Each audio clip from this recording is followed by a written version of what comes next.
जो भी couple pregnancy plan कर रहे हैं उनके लिए ये वीडियो है। मैं आपको नेचुरली 10 टिप्स ऐसे बताऊंगी जिसके वजह से आप नेचुरली कंसीव कर सकते हैं, जो कि साइंटिफिकली तरीके से भी नेचुरल है। तो इसलिए मैं आपको कोई मेडिसिन नहीं बताऊंगी, और ये उन्हीं लोगों के लिए है जिन लोगों ने सारे टेस्ट करा लिए हैं, सब कुछ करा लिए हैं, उनका सब कुछ ठीक होते हुए भी उनको प्रेगनेंसी कंसीव नहीं होती है। तो ऐसे लोगों के लिए नेचुरल तरीके से अगर थोड़ा सा ध्यान दें तो उन्हें प्रेगनेंसी कंसीव ज़रूर हो जाएगी, अगर उनके अंदर बहुत ज़्यादा डिफेक्ट या बहुत ज़्यादा दिक्कत नहीं है। Hello everyone, my name is doctor Rekha. तो मैं आपको आज बताने वाली हूँ कि नेचुरली कैसे कंसीव कर सकते हैं। तो सबसे पहला आता है कि फर्टाइल विंडो। आपको अपना फर्टाइल विंडो जानना है कि आपका ओवल्यूशन किस टाइम होता है। ये सबसे ज़रूरी बात होती है, जो कि सब कुछ ठीक होते हुए भी आपका सब कुछ सही है, कोई रिपोर्ट्स में कोई प्रॉब्लम नहीं है, सीमेन एनालिसिस में स्पर्म काउंट भी ठीक है, लेकिन फिर भी कंसीव नहीं हो रहा है, तो इसका मतलब आप लोग कहीं ना कहीं अपना फर्टाइल विंडो मिस ज़रूर करते हैं। तो फर्टाइल विंडो मतलब ओवल्यूशन टाइम हम कैसे जानेंगे? ओवल्यूशन टाइम, अगर आपका साइकिल 28 दिन का है तो आपका ओवल्यूशन टाइम जो है वो 14वें दिन होगा। अगर आपका पीरियड का साइकिल जो है वो 30 दिन का है तो ओवल्यूशन 16वें दिन होगा। अगर आपका पीरियड का साइकिल 32 दिन का है तो ओवल्यूशन जो है वो 18वें दिन होगा। तो इतना बात आपको ध्यान रखना है कि आपका फर्टाइल विंडो कब है। आप अपने पीरियड की साइकिल से पता कर सकते हैं कि आपका फर्टाइल विंडो यानी कि ओवल्यूशन डे कब है। अगर आप ये नहीं जान पा रहे हैं कि आपका फर्टाइल विंडो कब है, आपको नहीं पता चल पा रहा है कि हमारा ओवल्यूशन कब हो रहा है, तो मार्केट में ओवल्यूशन किट भी आता है, आप उसको भी यूज़ करके पता कर सकते हैं कि आपका ओवल्यूशन कब हो रहा है। अगर उससे भी आप मिस कर रहे हैं, वो भी आपको समझ में नहीं आ रहा है, तो आप एक फॉलिकुलर स्टडी कराइए, उससे आपको कंफर्म हो जाएगा कि आपका ओवल्यूशन कब हो रहा है, जो कि एक दिन छोड़ के अल्ट्रासाउंड होता है जिसमें पता चल जाता है कि अंडा कब ओवल्यूशन हो रहा है, कब फूट रहा है, सब कुछ उसमें पता चल जाता है। तो ये तो हो गई पहली बात। और दूसरी बात ये हो गई कि जब आप लोग रिलेशन रखते हैं तो एक बहुत बड़ी गलती करते हैं कि रिलेशन रखने के तुरंत बाद खड़े हो जाना या फिर वॉशरूम जाना। तो ये सब नहीं करना है। अगर आप रिलेशन रखते हैं तो कम से कम आपको 15 मिनट तक लेटे रहना है। ये सबसे ज़रूरी चीज़ है जो कि मिस नहीं होना चाहिए। बहुत सारे लोग क्या करते हैं कि जैसे ही रिलेशन में आते हैं और तुरंत ही वो खड़े हो जाते हैं, तो जिसकी वजह से भी प्रेगनेंसी में प्रॉब्लम हो सकती है, क्योंकि स्पर्म मतलब ऊपर तक पहुंच ही नहीं पाएगा तो दिक्कत हो जाएगी, प्रेगनेंसी कंसीव नहीं होगी। और तीसरा चीज़ होता है डाइट। डाइट में दोनों पार्टनर्स को फ्रूट्स, हरी पत्तेदार सब्जियां, नट्स, बीन्स बराबर मात्रा में, भरपूर मात्रा में लेना चाहिए। इसमें एंटीऑक्सीडेंट्स होते हैं भरपूर मात्रा में, जो कि आपके स्पर्म क्वालिटी को भी अच्छे करते हैं, एग्स की क्वालिटी को भी अच्छे करते हैं। अगर आप अच्छी डाइट लेंगे तो आपका स्पर्म और अंडा दोनों ही अच्छे बनेंगे। और घी, तेल, चिकनाई, बहुत ज़्यादा तली भुनी चीज़ें या फिर जंक फूड, ये आपको बिल्कुल अवॉइड करना है, ये नहीं लेना है। और प्रीनेटल विटामिन्स, चौथी बात है प्रीनेटल विटामिन्स कौन कौन से आपको लेने हैं? फॉलिक एसिड, विटामिन डी और विटामिन B12। ये आपको हर हाल में जब भी प्रेगनेंसी प्लान करें तो आप इसको ले सकते हैं, जिससे कि इसको लेने से बच्चे में जन्मजात विकृतियां नहीं होती हैं, और इसको लेने से बच्चे का ब्रेन और स्पाइनल कार्ड, इसका डेवलपमेंट बहुत अच्छे से होता है। इसलिए डाइट पे पूरा ध्यान रखना चाहिए और प्रीनेटल विटामिन्स भी लेना चाहिए। और पांचवी चीज़ जो है वो है स्ट्रेस। आपको स्ट्रेस बिल्कुल नहीं लेना है। अगर आप ज़्यादा स्ट्रेस लेंगे प्रेगनेंसी प्लान करते समय तो आपके हार्मोन्स सारे गड़बड़ हो जाएंगे, बैलेंस नहीं रहेंगे, जिसकी वजह से आपको प्रेगनेंसी रुकने में बहुत ज़्यादा प्रॉब्लम हो सकती है। बहुत लोग क्या करते हैं कि उन्हें इतना क्रेज़ होता है कि कैसे प्रेगनेंसी करें, कैसे क्या करें, तो वो लोग बहुत ज़्यादा स्ट्रेस लेने लगते हैं, तनाव में रहते हैं, जिसकी वजह से भी प्रेगनेंसी कंसीव नहीं होती है। तो इसलिए बिल्कुल आपको स्ट्रेस या तनाव नहीं लेना है। और छठवीं बात, रेगुलर वॉक एंड एक्सरसाइज।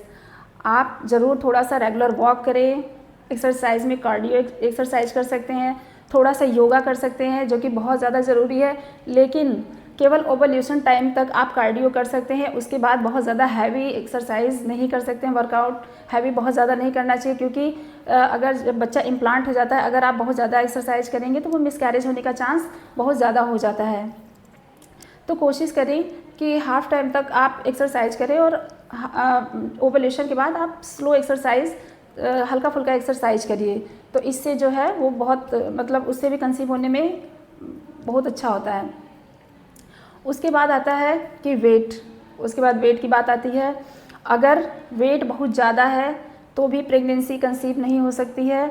अगर वेट बहुत कम है तो भी प्रेगनेंसी कंसीव नहीं हो जाती है, क्योंकि बहुत ज़्यादा लोग इतना एक्सरसाइज कर लेते हैं कि वो अपने वेट को इतना ज़्यादा लूज़ कर लेते हैं कि उनके सारे हार्मोन्स गड़बड़ हो जाते हैं।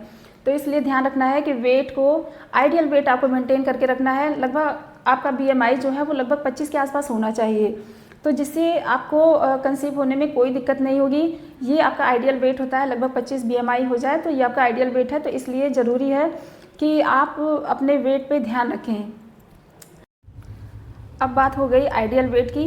अगर आपका वेट सही है तो आपको प्रेगनेंसी कंसीव करने में दिक्कत नहीं होगा। तो इसलिए आइडियल वेट बना के रखें, बहुत ज़्यादा वेट को गेन ना करें, बहुत ज़्यादा लो वेट या अंडर वेट भी ना हो। तो इसलिए ध्यान रखना है। और आप कुछ ज़रूरी टेस्ट, नेक्स्ट जो टिप्स है वो थोड़ा बहुत ये है कि आप कुछ ज़रूरी टेस्ट करा सकते हैं, जैसे कि फीमेल्स में जो है वो TSH, LH, FSH और प्रोलैक्टिन, ये हार्मोन्स टेस्ट करा सकते हैं, जो कि आपको बहुत मदद कर सकते हैं प्रेगनेंसी रुकने में। कभी कभी थायराइड बहुत ज़्यादा बढ़ा हुआ रहता है, जिसकी वजह से भी प्रेगनेंसी कंसीव नहीं होती है, तो इसका भी ध्यान रखना है। और मेल को एक सीमेन एनालिसिस, मतलब कि स्पर्म काउंट कितना है, स्पर्म की मोटिलिटी ठीक है कि नहीं, स्पर्म प्रॉपर मतलब ठीक है, मोटाइल है या नहीं है, मोटाइल कितना है, तो ये सारा चीज़ हमें सीमेन एनालिसिस में देखने को मिलता है। तो इसलिए फीमेल्स को इनफर्टिलिटी प्रोफाइल और थायराइड एक कराना चाहिए, और मेल को सीमेन एनालिसिस कराना ज़रूरी है। करा लें तो बहुत ही अच्छा है। और अगर आप प्रेगनेंसी प्लान कर रहे हैं तो आपको एक बात का खास ध्यान रखना है कि आपको स्मोकिंग नहीं करनी है, एल्कोहल नहीं लेना है। स्मोकिंग या एल्कोहल लेने से, मेल हो या फीमेल्स हों, अगर फीमेल्स हैं तो उनके एग की क्वालिटी ख़राब हो जाएगी, अगर मेल्स हैं तो उनका स्पर्म की क्वालिटी ख़राब हो जाएगी। तो इसलिए बहुत ज़्यादा एल्कोहल नहीं लेना है, बहुत ज़्यादा स्मोकिंग नहीं करना है, जंक फूड नहीं लेना है, फास्ट फूड नहीं लेना है, घी तेल ये सब नहीं लेना है, और हरी पत्तेदार सब्जियां खानी, ये सब बहुत ज़्यादा ध्यान रखना है। और उसके बाद एक बहुत बड़ी बात है जो आपको ध्यान रखना है कि हमें कब तक नेचुरली ट्राई करना चाहिए। मतलब अगर हमारा एज मान लीजिए 30 साल के आसपास है तो हमें 1 साल तक ही ट्राई करना चाहिए नेचुरली। अगर हमारा नेचुरली कंसीव नहीं हो रहा है तो हमें अपने डॉक्टर से कंसल्ट ज़रूर करना चाहिए। अगर हम 30 से ऊपर हैं, मतलब लगभग 35 साल के हैं, तो हमें 6 महीने तक ही नेचुरली कंसीव करने के लिए ट्राई करना चाहिए। अगर बहुत ज़्यादा 35 साल से भी ऊपर हैं तो आपको तुरंत गायनेकोलॉजिस्ट के पास जाना चाहिए, उससे सलाह लेनी चाहिए कि अब आगे क्या करना है।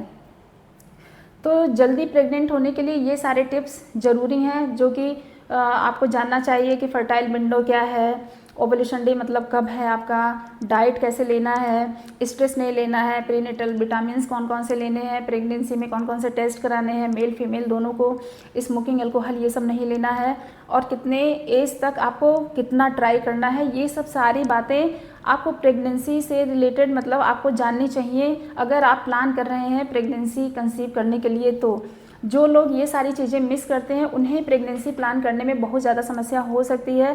तो आपको इन सारी बातों का बहुत अच्छे से ध्यान रखना है कि कब कब क्या क्या कराना चाहिए। अगर कंसीव नहीं हो रहा है, इन सारे तरीक़ों से भी ये टिप्स अपना लिए, अगर आपको तब भी कंसीव नहीं हो रहा है तो आप अपने गायनेकोलॉजिस्ट से दिखा सकते हैं, ट्रीटमेंट ले सकते हैं, और अगर आपका गायनेकोलॉजिस्ट आपको बता देगा कि क्या क्या करना है, क्या क्या नहीं करना है। तो अगर उसमें कुछ फाइंड आउट होता है तो वो आपको उसका ट्रीटमेंट देगा। तो इसलिए बहुत ज़्यादा ज़रूरी है कि कब तक कैसे ट्राई करना है। तो इसलिए अगर आपको मेरी वीडियो अच्छी लग रही हो तो आप इसे लाइक करें, सब्सक्राइब करें, फॉलो करें, और अगर कोई क्वेश्चन हो तो आप कमेंट सेक्शन में उसे डाल सकते हैं। मैं कोशिश करूँगी कि उसका आपको आंसर दूँ। आज के लिए इतना ही। Thank you so much.